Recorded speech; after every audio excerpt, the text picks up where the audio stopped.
Hi folks, Speedway Tag here. Just wanted to show you my favorite game from the Paco Games series. These came out in the latter half of the 2010s. My favorite is Rum. Came out in 2017, I think. Boy, were we enamored with these games when they came out. The thought that you could design a game so beautifully, and they are. They're brilliantly designed by Chris Handy.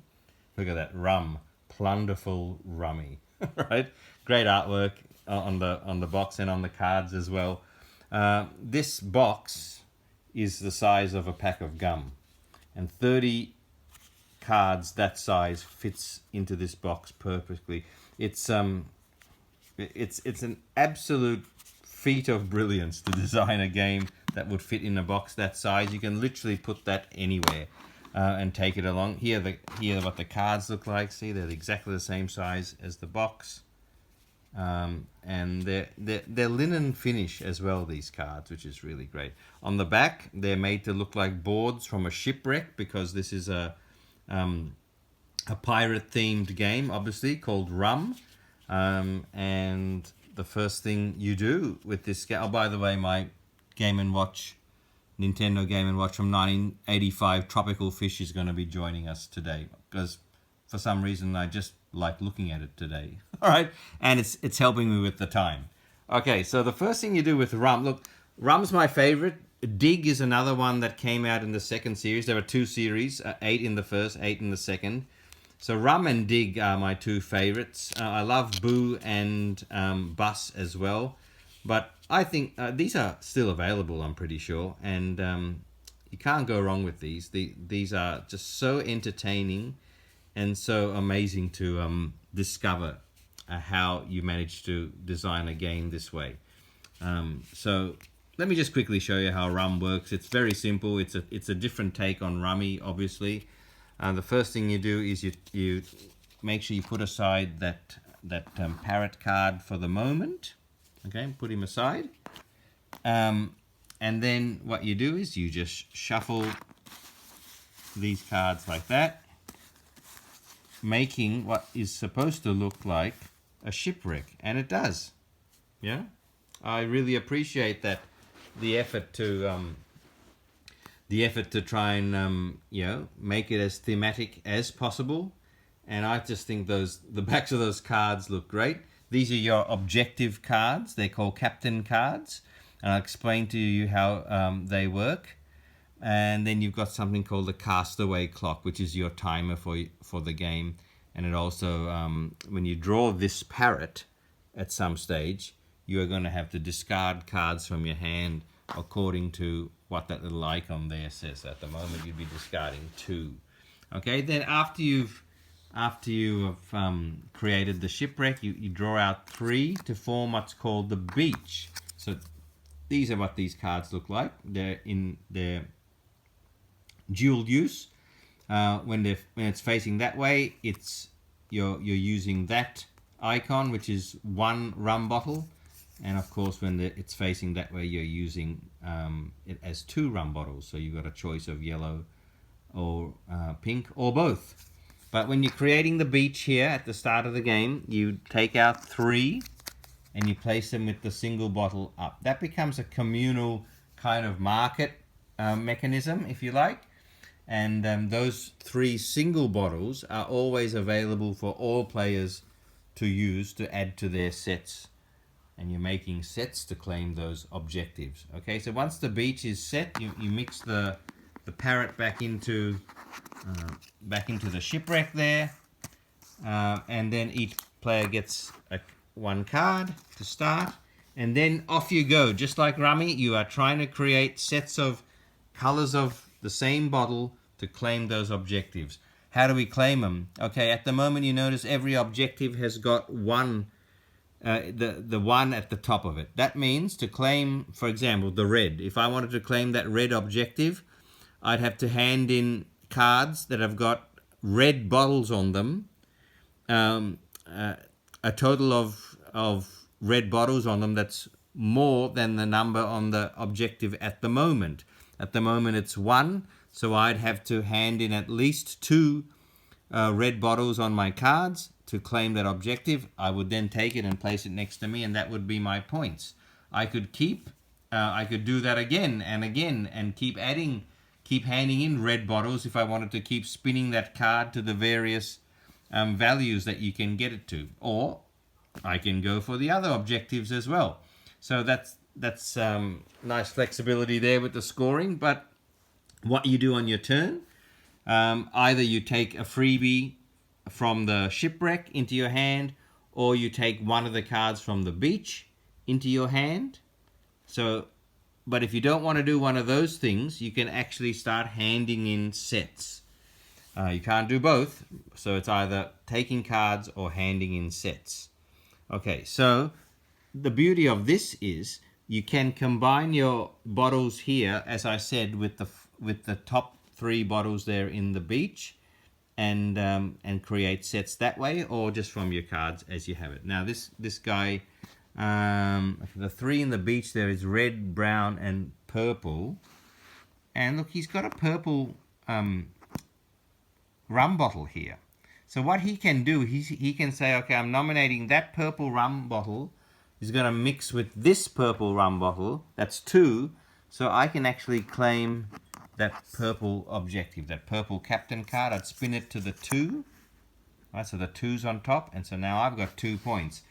That's mine until the end of the game, unless my opponent decides to hand in 3 purple rum bottles, and then he'll steal that card from me. So these objectives can move back and forth from the players as they try to steal them off each other.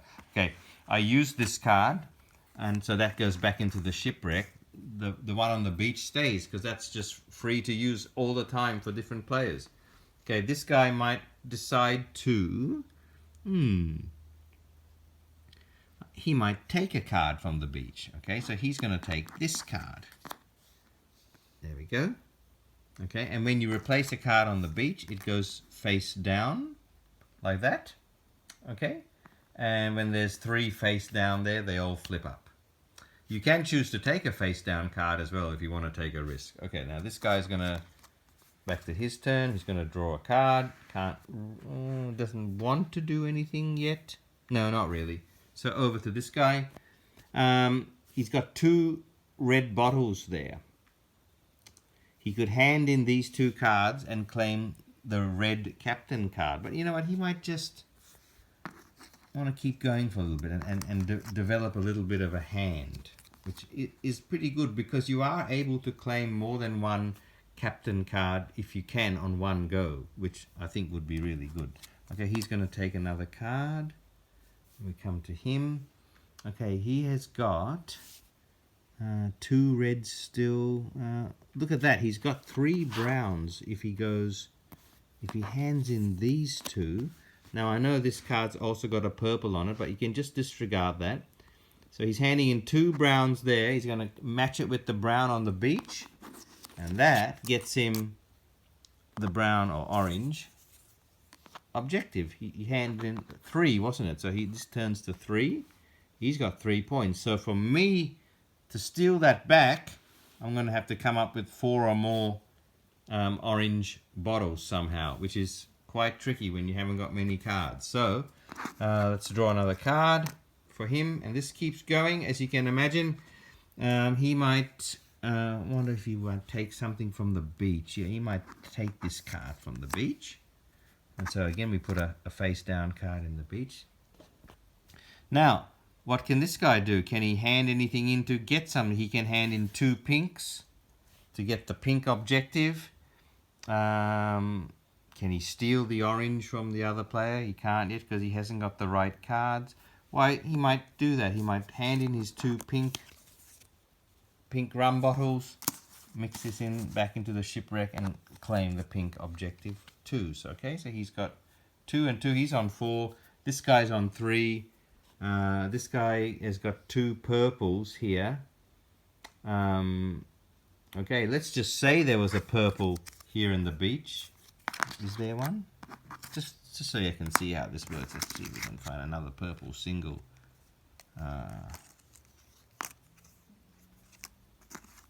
Let's just say he had that card. Okay, I know I'm skipping ahead a little bit, but I just want to show you how that works. And then one more rule and then we're done. Right, so he's got, let's say he had 3 purple rum bottles. He can hand on all those 3 in. Okay. 1, 2, and 3 here. I can't pick this one up for some reason. There's a third. Okay, so 3 purple rum bottles. 1, 2, 3, and he can steal this objective from that player because he's played more than 2, so he turns it to 3, and now that's his. And that's a big change in points. This guy's down to 2, he's on 6. One other thing you can do, which is really handy later on in the game, is what's called creating a rum trio. And that is if you manage to get the 3 single rum bottles of one color, and there are only 3. So for example, see this guy's got a single yellow. If he somehow managed to get into his hand or on the beach the 3 single yellow rum bottles, that's called a rum trio. And that means you can take the yellow captain card wherever it is, whether it's still waiting up there or whether it's in your opponent's hand. Let's say it was in your opponent's hand, right? And let's say he played that rum trio. He'd be able to take this, and he'd also flip it up instead of by 1, but he'd flip it by 2. So this would now become a 5.